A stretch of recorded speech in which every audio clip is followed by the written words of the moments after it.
This topic is really very close to my heart. That is governance. We've been into the Power BI more than 10 years now, and we have implemented so many large, medium-sized self-service Power BI and corporate Power BI solutions and business intelligence solutions, basically, which give us a great joy, gives a good opportunity to explore the analytics and data and find out different ways. And we have seen the journey of Power BI as well, that it's just becoming a mobile tool for visualization, becomes a self-analytical tool and self-service business intelligence tools, and it's grow from there. Now it's reached a part where it can be considered as an enterprise grade, fully ready BI solution or analytics solution, in fact. So I'll try to give you some idea about it, that how you can in place a governance there. So we're going to talk about all those things in details. Let's get started. So everyone, welcome to our Power Platform Bootcamp, Saudi Arabia. My name is Osama Wahab Khan. You can call me Osama. I am Microsoft's most valuable professional, published author of 6 books now, and certified technology specialist for DevOps, Power BI, AI, machine learning, and much more. Why I have so many certifications? Because I do trainings. I'm a Microsoft certified trainer. From last 10 years, delivered more than approximately 600 plus trainings across the globe in 7 continents and deliver sessions for Fortune 500 companies, including so many in Saudi Arabia, Cybec, Aramco, Jeddah College, University of Riyadh. I have so much customers in Saudi Arabia, so I'm really glad that I'm able to host this thing for them, for my Saudi community. Nothing more precious in my life, nothing more important in my life than being a father. So it's the biggest title of mine so far.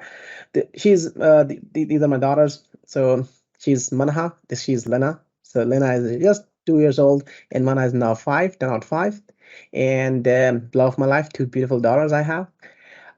Based in Dubai, work as a chief technology officer for Evolution Technologies from last 5 years, and in peer to that, Microsoft team, and peer to that, senior vice president technology, acting CTO for Davigol Middle East and Europe.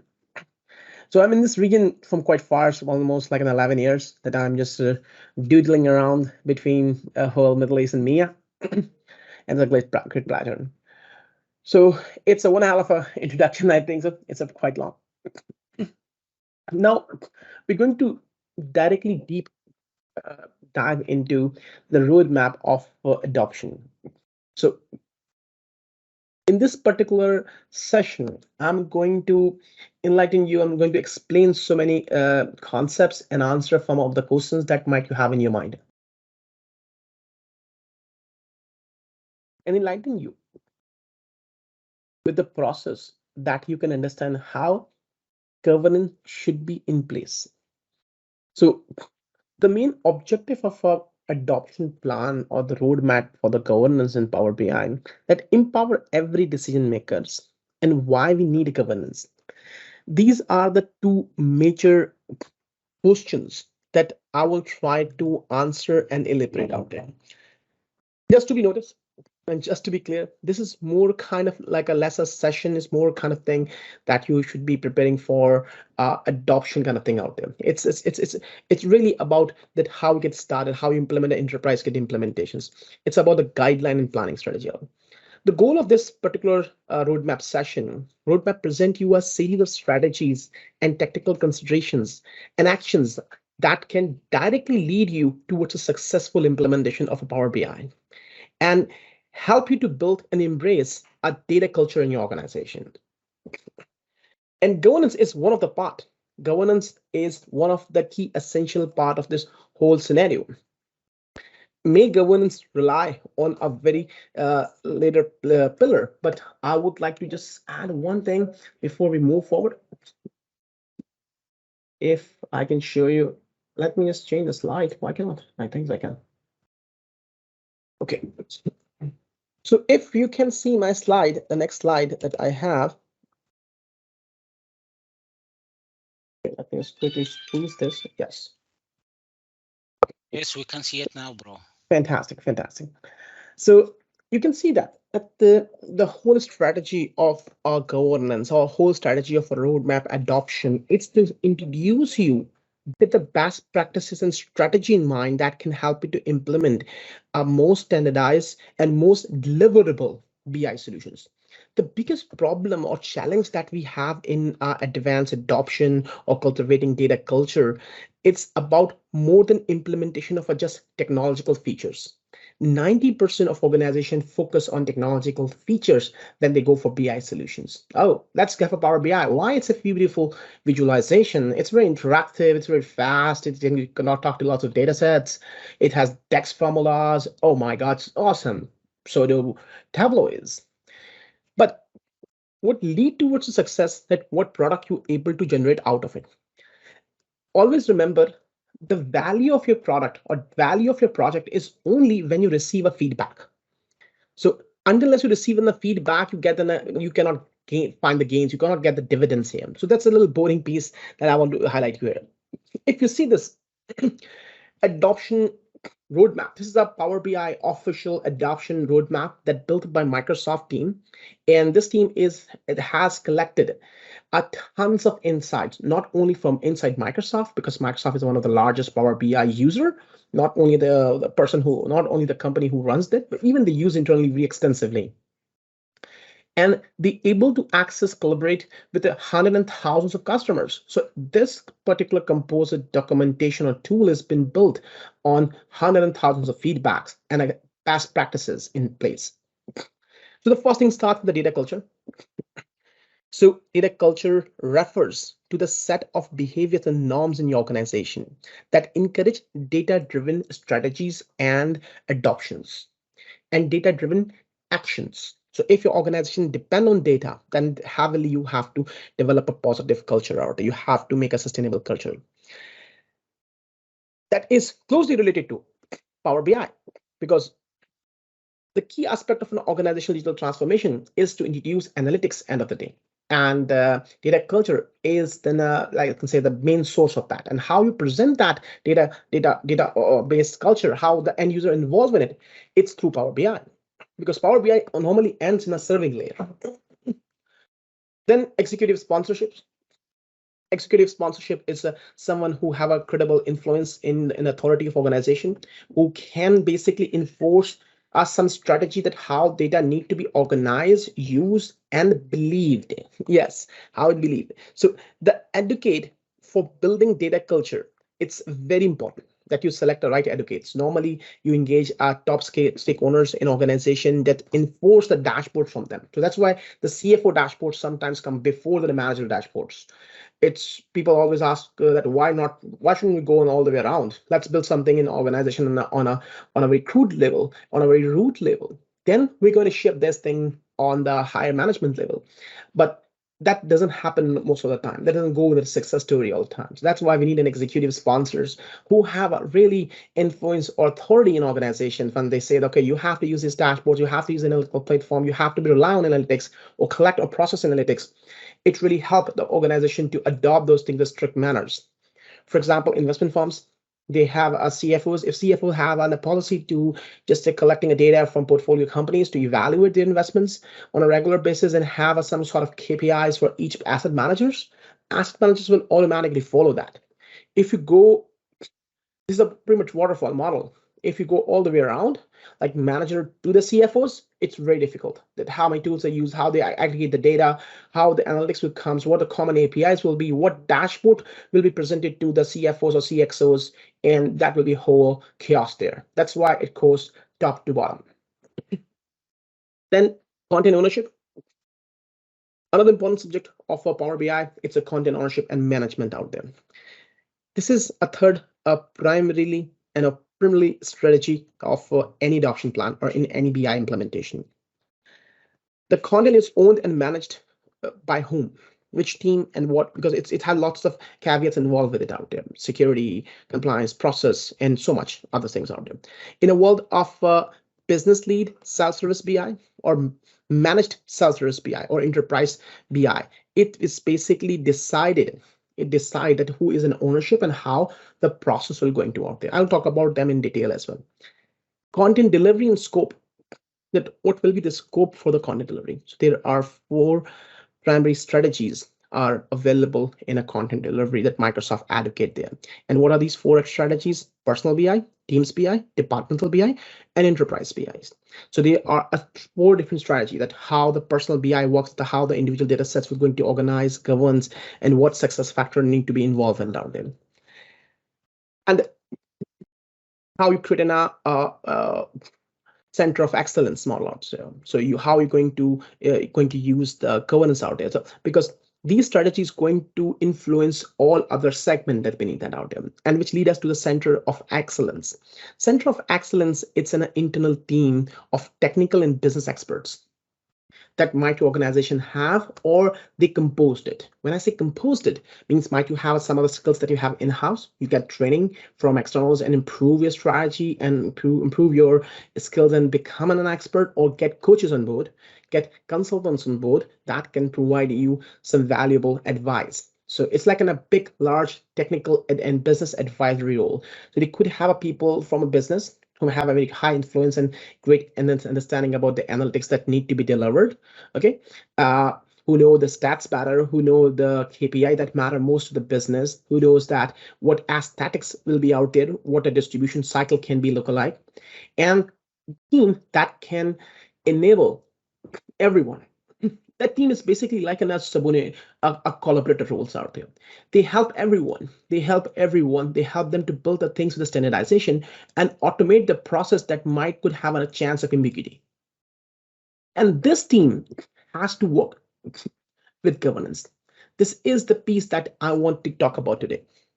So the governance, the data governance, it's a collection of procedures and predefined organizational standard in terms of policies that enforce around data that need to be used.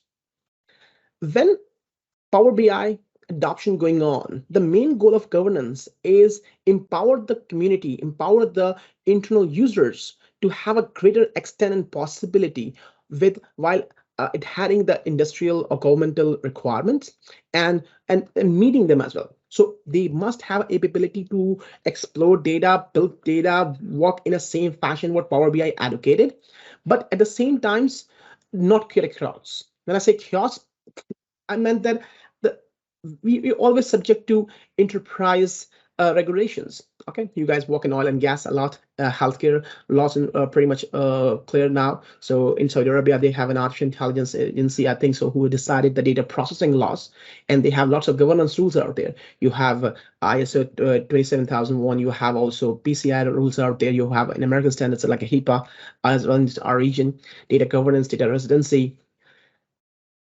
End users, if you do not have a proper strategy here, if the excellence team, the team of the center of excellence, the team of COE team is not competent or not functional enough, you will not be able to achieve this, the data governance. And what's going to happen if you don't have a data governance?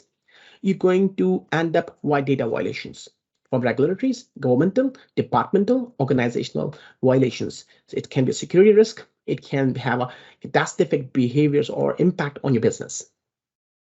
And everything beneath that is just more like a downstreaming of a implementation side of a center of excellence. I'm not going much more deep here, just a quick. So monitoring and user establishment, user support. People get confused with the user support because again, it's a part of center of excellence. User support, it's more kind of things that introduce the both organizational level as well, and organized and inorganized form. So the both formal and informal methods can be implemented here for user support out there. It can be a verbal support, it can be documented supports available out there. It can be ad hoc or it can be planned. So it depends. For suppose somebody is trying to build a tax formula, but not able to figure it out.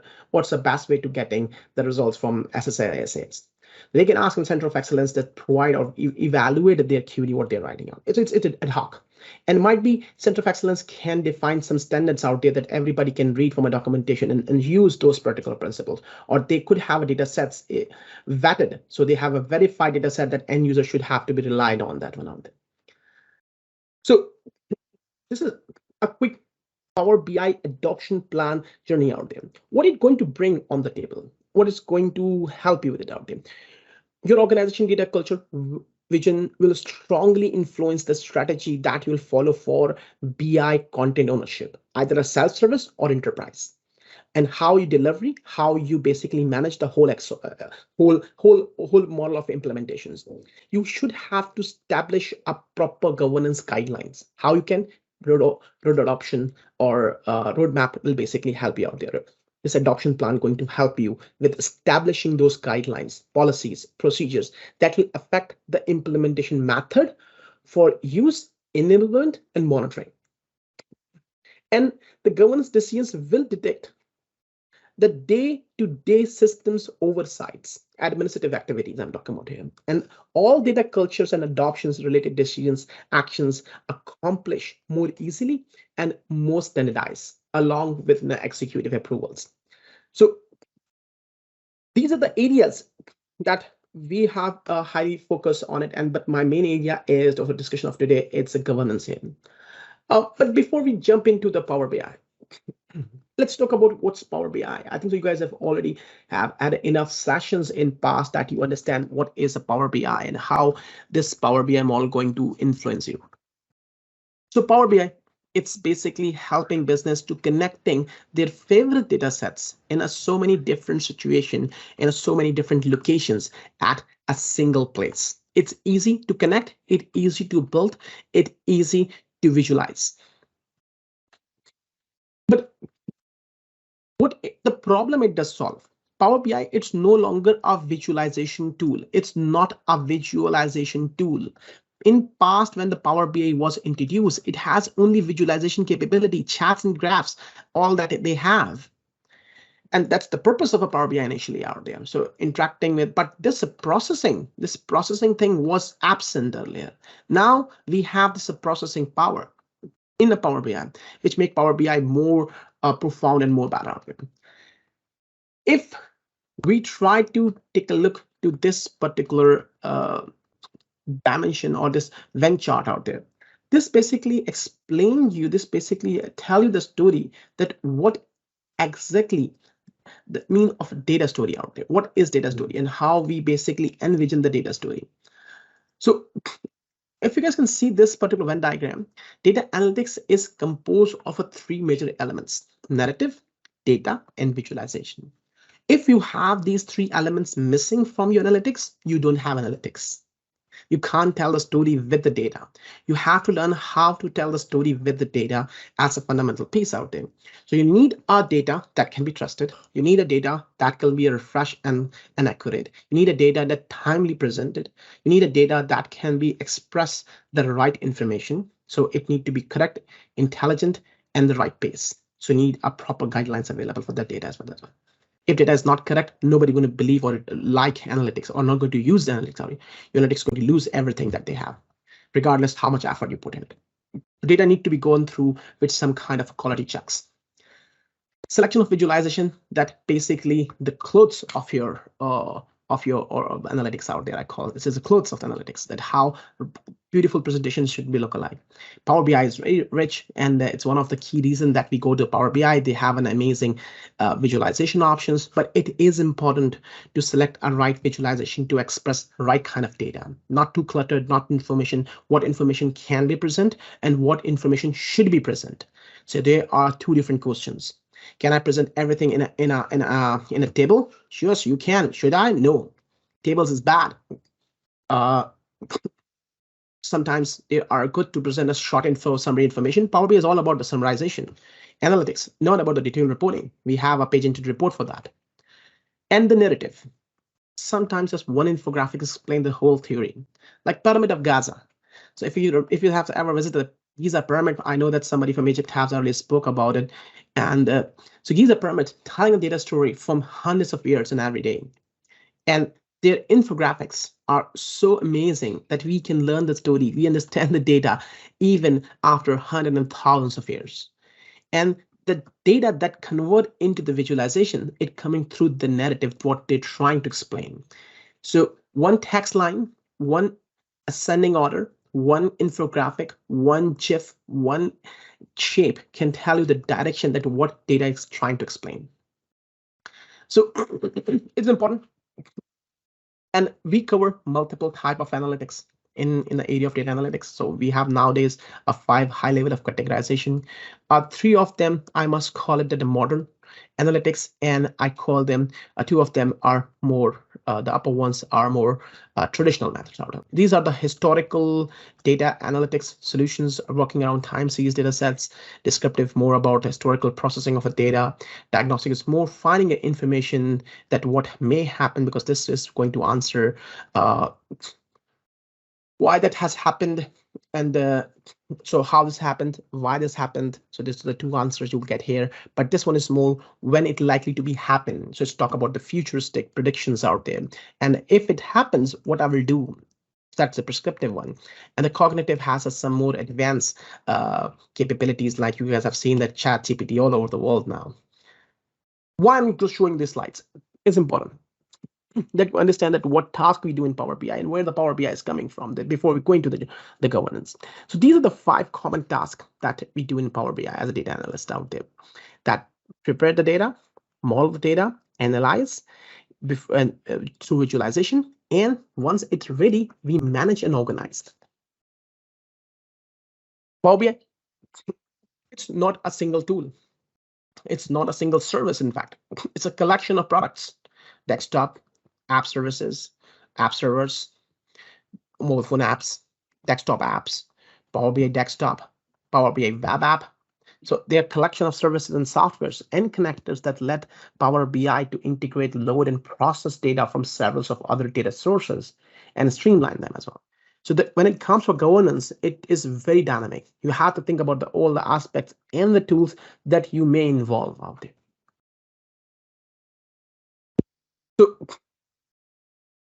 one of the things that Power BI offer, it's reporting, quick insights, live dashboards, natural language querying, and custom visualization. These are some highlights. You're able to collect data in a summary from on-prem and cloud. And you're going to serve that data. You're going to distribute your data through multiple channels to people, apps, and automation as well. You have just seen the automation option with my previous session that my friend has done some amazing job within a Power Automate, and you see all the things going on. And we have seen that the Power Apps earlier session where we talk about the apps model and then how the distribution can be work, and the people, how they can consume those apps and data in Teams, in Power BI, and mobile phone apps of the Power BI or embedded Power BI. If we talk about the building blocks, so there are 2 major building blocks: visualization itself and app service.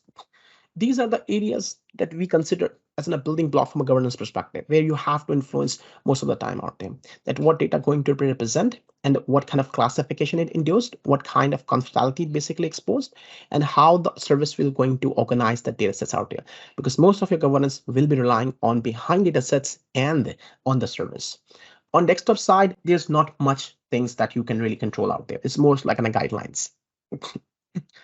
As we know that Power BI is composed of 3 major things: reports, data sets, and data source. There are other things, data flows and other kind of things we're not talking about at this moment, but the fundamental building blocks are these 3: data source, where data coming, data sets are the extracted metadata structural forms or the imported data, and the report that built on base on it. And that what tool you use to generate those reports, browser or desktop that you basically use in your applications. So this is basically the quick overview where the Power BI is coming from, what Power BI do, what we do in Power BI. Now, everyone across the organization engage with the softwares out there. Like I can say that almost like less than 25% of workers have an able to access analytics today. If you just have a general organizational structures, only 25% people have an access over analytical insights. When I say they have an access, means that there does data exist in your organization, they could not able to reach it. They could not able to build softwares. They could not able to use them. They don't have time or a customized solution for them as well. And you might be get shocked. I have done a survey back in 2019 in Riyadh based on 10 top most asset managers, and I was shocked that almost 10 out of 7 was relying on Excel for their main analytical tool, not even Power BI at that time. Because those fellows are coming not from software backgrounds. They're coming from CFA backgrounds and some financial backgrounds. They're amazing in their work, what they do, and they don't have time. They don't have people. They don't have guidelines how to get started, how to implement it out there. So they wait for the bigger things to happen and somebody initiate that. And once they have an access, they can continue on it. So it's a challenge that we have to solve through governance. Why the governance here? Because how we adopt things, how Power BI basically evolve over the period of time. So if you basically see this whole architecture of a data governance and operational excellence, this whole data governance and operational excellence feature is basically start within our target audience you have. So depend on what kind of BI usage scenarios you have. Okay, you have to understand the implementation scenarios. Self-service Power BI, business lead self-service Power BI. Business basically lead the self-service and they will decide and create an ad hoc reports connecting with Excel files and data sets. So one example, you have a managed self-service BI. In this particular managed self-service BI, that means that you will create data sets and give an empowered to your organization. You got my point? You create and build these data sets and give to your organization with a experience data strategy, with the experience data strategy in place. So they can build their own reports. So they can build their own reports without relying anything on anyone else. They can build their own reports. They can create their own data sets, but they will not build data sets. You get my point? They will not able to create their own data sets. So this scenario of a managed self-service Power BI, it's getting very popular. Why? This is that where we get started. We have data sets and we allow our business users, okay, go connect and build data. They build reports, they build dashboards, they build things out there, they put in their workspaces, they put on their desktop files, they're unorganized, they have a different versions, and it lead to the all bad things. It's very difficult to manage decentralized Power BI because you're empowering a lot. Okay, everybody having a chance to basically go and connect an Excel files and build data sets or using a SQL server. Okay, but everyone built their own standards. Everybody using their own templates. Everybody's seeing their own way of refreshing data. Everybody's creating own visualization, explanations for narratives. That is become a chaotic. It started very well, but it becomes chaotic. It's good to empower the organization, empower the areas which is very abstract or very dynamic. So in these areas, this one is a successful strategy. This strategy is not like is a bad strategy. It's a good strategy, but self-service BI strategy is more kind of like it's a self-service data presentation. So I call it self-service data presentation.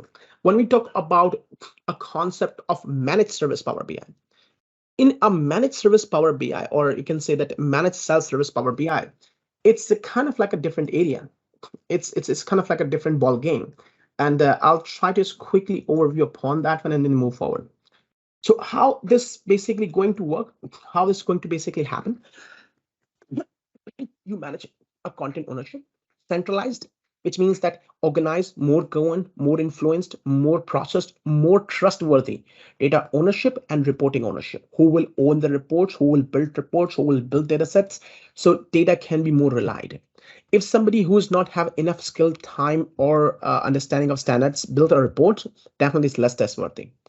I work within a couple of big investment firms in this region, and the company that we work for, Evolution Technologies, is specialized in fintech, business analytics, and we have seen this Excel kind of thing going on across the industry, and those Excel-based reports self and come to the Power BI. All it takes change is a visualization change the chart from Power BI. That's all. But the chaos will remain out there. And we endorse the modern enterprises to go towards either managed or enterprise grade Power BI or enterprise grade BI implementation. This is one example of a managed self-service Power BI, reusability of a centralized shared data sets across multiple reports. So you have data set creators that basically develop data sets out there. That they use Power BI desktop services out there, and they try to create the data sets that will be reusable. Okay, remember this is self-service. You are not doing anything with SSAS and advanced things. So we have a specialized people, the team of expert. They create a reusable data sets, measures, columns, relationship, modeling, all will be done within a high standard as possible. So and optimization. They connect the favorite data sources, they understand the security, they understand the compliance, they understand enrollable security, all that. And they basically built those data sets. And once these data sets will be ready for you, and either they're coming from on-premises or other sources, they will be shared. They will be shared in the workspaces for better endorsement, discoverability, lineage, and a contact. This information will be given to the out there. So governance perspective out there. Endorsement, okay, this is a trusted data set. It's a beta data sets. It's in process data set. It is production ready sales report data sets, which user can trust, which user can really trust on this data sets out there. And once this data sets is available out there, then the self-service things get started. Then the creators offer reports, okay, that can be adoptive, or I can say out there, or they can be non-adoptive or not. When adoptive and non-adoptive means that they can be a professional team of a dedicated ownership, clear ownership of reports, like a pure report builders, developers now we call it nowadays. They not need to be hardcodely data analyst. Might they get a requirement from analyst and just build them here? And because this is the part where the actual report creator will comes into the picture as well. Once everything is ready, the purpose is build a report that will be available for other workspaces, that will be available for all the other distribution segments as well, that will be available for data after data aggregation. These reports like in templates, these are some standardized reports with best practices in mind, but at the same time we want to make sure that reports will be delivered. So reports created in a context of reusability by using live and shared data connections. And they published it, and it will be consumed by the systems that can be consumed either in Excel or the third-party builders as well. And here the live audience comes in again. So this piece is remain managed, organized, processed, and understand who have an ownership. And it empowered these users, it empowered these ad hoc users to follow the standards with a limited hassle, because we create data sets, we create reporting templates and standards with the live connections, and we distribute the most common ones with the best practices in place. And from there, systems can also see the oversight of the built reports, which they relied on it or with the high security, because they're coming from center of excellence with the best teams. And the same teams or same data sets can be extended by for individual purposes, for organizational or departmental purposes. And here, these teams can build their own reports. And it is a self-service, means they can use the pre-built data sets or pre-built report to extend it further what capabilities are required out there. And this shared data set model will remain constrained and more scalable, more organized, more optimized, more clean, more faster to process. So this one is called enterprise model. Sorry, this one basically called self-service PI model. Another model that I will like to explain here before we jump into the next direction. The one that you have seen, it's a concept of modern Power BI, self-service or managed Power BI. The second model that I'm going to talk about here, it's not, it's again Power BI, or it's a business intelligence model, but it's not the module of self-service. It is more kind of like an enterprise. It's an enterprise model that basically we're going to talk about here. And let me just quickly show you.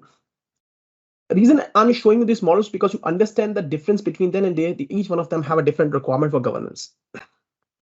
This one is enterprise governance model, or for enterprise BI. Difference between enterprise-wide content delivery or enterprise versus self-service. Self-service reports will be created by the end users and engagement of the other analyst teams out, the business analysts, business users, business and departmental teams. They can use the primarily data sets and build their own. In this architecture, everything done by center of excellence experts. The process, so from requirement gathering to all the process will taking place out there, will be going through a standardization. First of all, the data acquisition is a very different process here. So either it can be involving that how data need to be set up, how data need to be queries, how data need to be refreshed, how data need to be available out there. Might it require a process of advanced ETL processing? Okay, it may be a behind the scenes data engineers collaborate out there.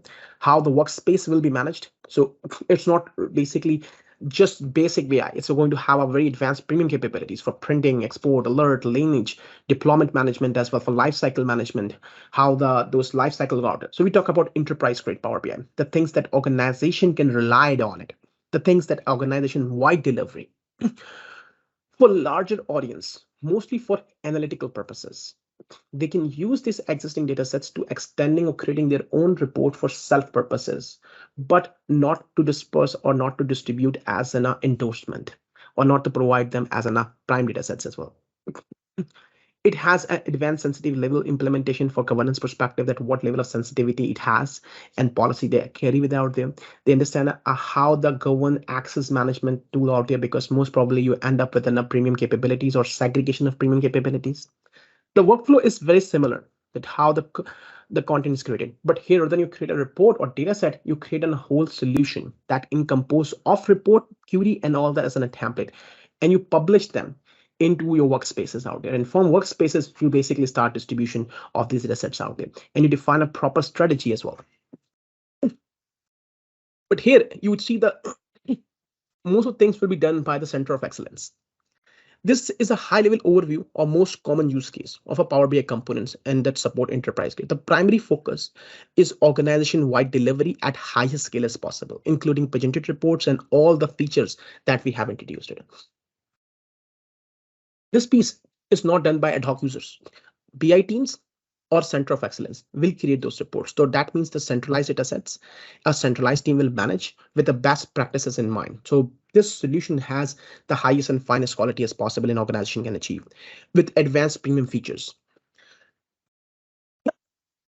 So they will be using and combining so many features: authentication, permissions, access management, distribution strategy for licensing, managing content lifecycle, using or usability of existing data sets, how they're going to be use the live data sets out there, calculation of backend resources, and oversighting of systems and activity logs and all the things going on over the period of time for monitoring and collecting telemetries. So this one, it's a more kind of like an overview for enterprise grade. That implementation, that's kind of model that we have seen, that the people organizations have created a center of excellence, and that team will be responsible for creating a highest grade analytics. A problem with the both models, the scalability. With this model, that since the things have to be gone through the highest standard as possible, it's not always possible to scale that model because of limitation of resources and cost and distributions and access over data and also other related challenges out there.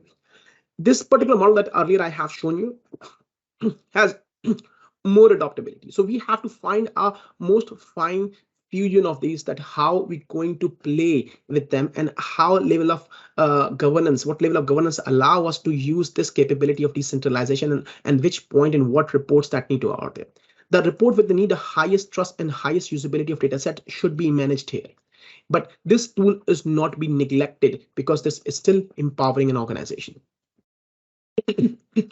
So the question is, at what extent the Power BI it's going to be implemented out there? So what extent that everyone should have a Power BI out there? So the first wave of a Power BI is a technical teams. Normally, that's basically started out there, and it's designed by either the enterprise grade Power BI implementation, sorry, enterprise Power BI implementation. An enterprise grade Power BI implementation means that it will be done by the technical team or a center of excellence team in a world of adoption plan or enterprise implementation. So everything goes to the standard so they can understand the value for content. They can start trusting with the data. Why not start from here? Because users don't have a training. It's a very large audience to entertain. It's the largest bucket of the organization, 70% we are talking about here. and the distribution access management data challenges will be around. And that's how it started. That's how it started in 90% organization. That's bad. It should not go like this. It should be going towards this. So first, we basically going for the enterprise model. That organization have a some boilerplate. Organization have a some clear reports and dashboards available with standardization in place. So you have a Power BI and data source that will be presented to multiple organizations. At the same time, it is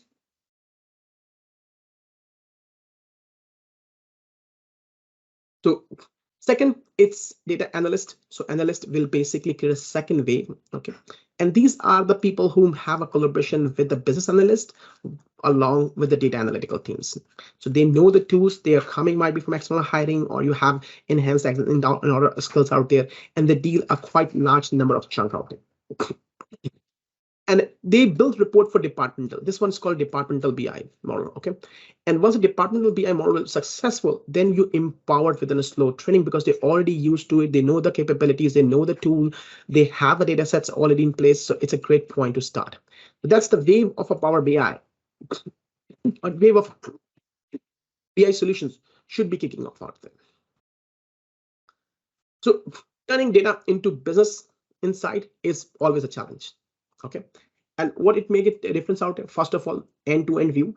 So data often reside in so many locations, so many data sources, and so many areas that is very difficult to gather. Some in Excel, some in Excel, some line of business application. End user in a first phase, they don't understand.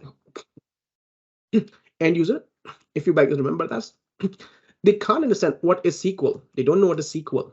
They don't know what is SAP and how to get the data out of SAP in order to get a report. But might be report need and a budget from an Excel file and data from SAP from sales in order to give you the sexy visualization. But how you get this? This is easier. You have this, but you need this.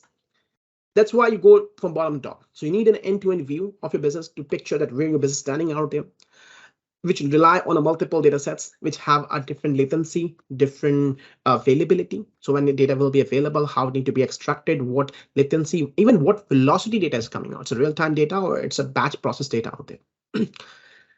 And the right data for right user at right time. So which data sets will be available for which particular segment of organization? It's entirely very important. Why? Because imagine that the sales team who basically have to define a sales strategy and you're giving them an insight about a current month sale after 1 year, what they will do with it.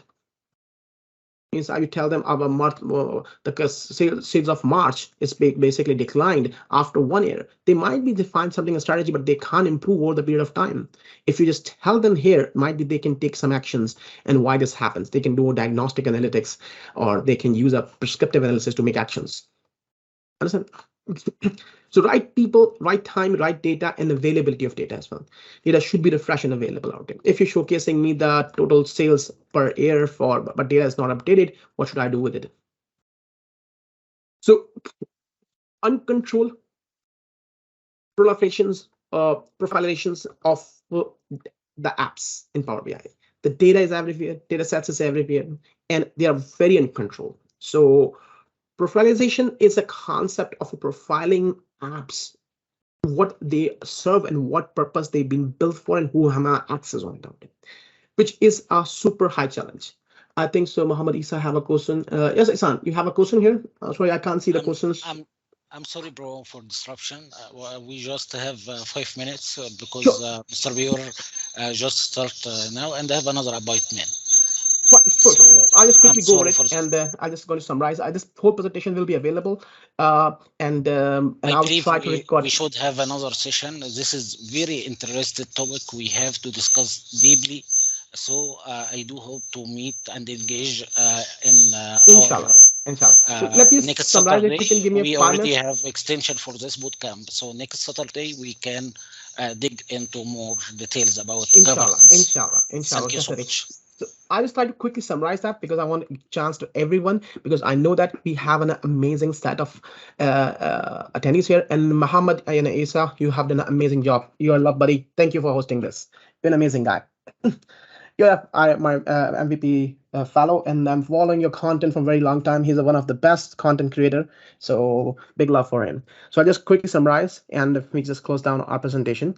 However, we're going to extend it topic around that. So why the governance is important to avoid the uncontrolled proliferation of an apps of API. So you have an app Tableau, you have Power BI. Power BI have 35,000 things, and there's so much chaos.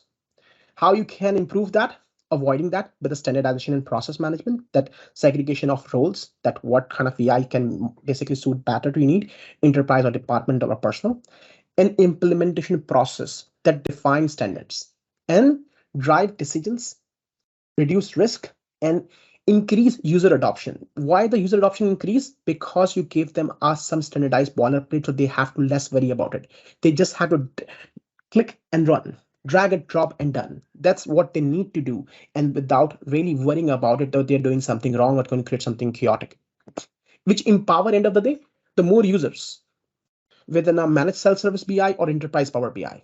It help organizational users to build reports with trust in mind, with trust in build. That's what governance bring you on the table as well. However, there are tons of things that you should have to be considering out there, and we try to summarize and try to basically go through it in details. Their data discovery, how the evolution of Power BI going to happen out there, and I'm just going to quickly run through over the governance model, and that we need to define a proper governance model, that how they have a lesser control and how we have a tighter control. We have to find an inbound challenge between them, and define a proper strategies. So I have a very long slides for that. I know that I don't have much time because it's like a very long workshop kind of thing that and I thought that why not bring it here. So I have a very clear approaches available for organization who want to adopt a Power BI and what things better suited to them and guide them from the steps and processes. So I'm just going to end up my presentation here. I'm just running that one through all that you guys have an idea that what might we run them in an extension, and where we have a more discussions around it as well. So I'm just skipping all those pieces at the moment, and we definitely going to talk about in more details. So the main purpose of is that implementing Power BI, the best practices and standard as possible. Okay, and anytime that you want to discuss this topic in length, and I will be really happy to just extend this workshop with some other collaboration with my team, and I'll provide you my details as well. So last thing that follow our group, join the Saudi Arabia group for Power Platform with Mohammed. Please join us and present more content and more activities. And if you want my help in any Sure. contest, this will be my contact information on Google. I don't do my thing. So this is me. If you just put my name on Google, I will show up. That's how I look like. I'm fat and no, don't Awesome. laugh. Okay. Awesome, bro. So feel free to have a conversation over Twitter. And thank you, Mohammed, for an opportunity. Most Stage is welcome. all yours. I just put the link in the chat, and thank you for the opportunity here. Okay, thank you so much, Osama, for this wonderful session. Actually, we are so proud to have you as a key feature speaker in our bootcamp, and please keep in touch. We have extension next week, and I Inshallah. do hope to finalize this awesome session and interested topic related to governance in Power BI. Thank you so much. Any question?